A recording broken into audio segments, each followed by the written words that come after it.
Hi, my name is Rachel Smith, and today I'm going to be talking about expansionary fiscal policy. History, well within its trial and victory alike, has shown us that expansionary fiscal policy is effective if used correctly. But what is fiscal policy? Well, the economy works in a series and string of ups and downs.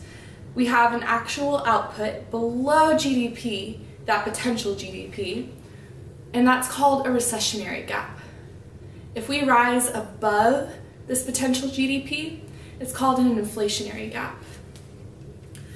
Expansionary fiscal policy is used to connect these fluctuations in the economy using tax cuts and increased government spending. Crash Course defines it best. Expansionary fiscal policy is the way a government adjusts its spending levels and tax rates to monitor and influence a nation's economy. But what was the world like before this policy? The world was full of classical economists. Classical economists believe that the economy is self-correcting and will fix itself in the long run. One of these classical economists was Adam Smith, who in his book, The Wealth of Nations, states, "There is no art which one government sooner learns of another than that of draining money from the pockets of its people." In short, the government's involvement is a bad idea. It wasn't until the 20th century that John Keynes challenged this ideology by introducing the expansionary fiscal policy to speed up the economy. The idea is that government spending has the potential to make up for any decrease in consumer spending.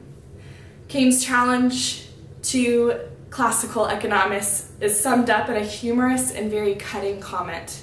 In the long run, we are all dead. We see Keynes' ideas in recent years with the Economy Stimulus Act of 2008 and the American Recovery and Reinvestment Act, or better said, the Recovery Act of 2009. According to the US Treasury, they define this act as an extraordinary response to a crisis unlike any since the Great Depression.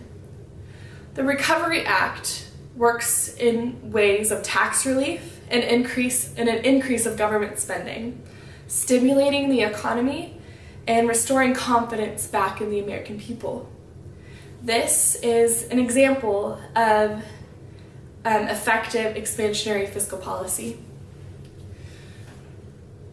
Well, we can show how effective expansionary fiscal policy is, especially by connecting it with other policies in use in that world.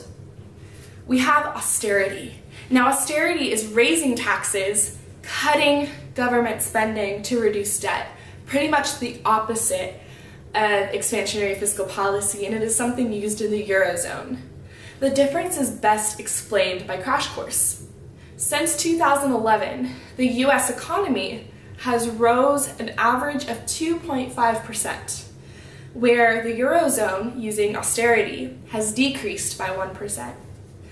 In the same way, the US unemployment rate fell 5.5%. While the Eurozone, unemployment rose 12%. Now, looking at this evidence, there is no question that expansionary fiscal policy does indeed work if done well. Sometimes, I will admit, we do give too many tax cuts, popular in US election promises, without replenishing them.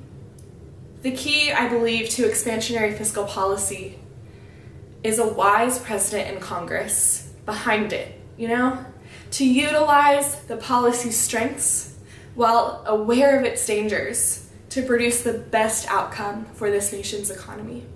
Thank you.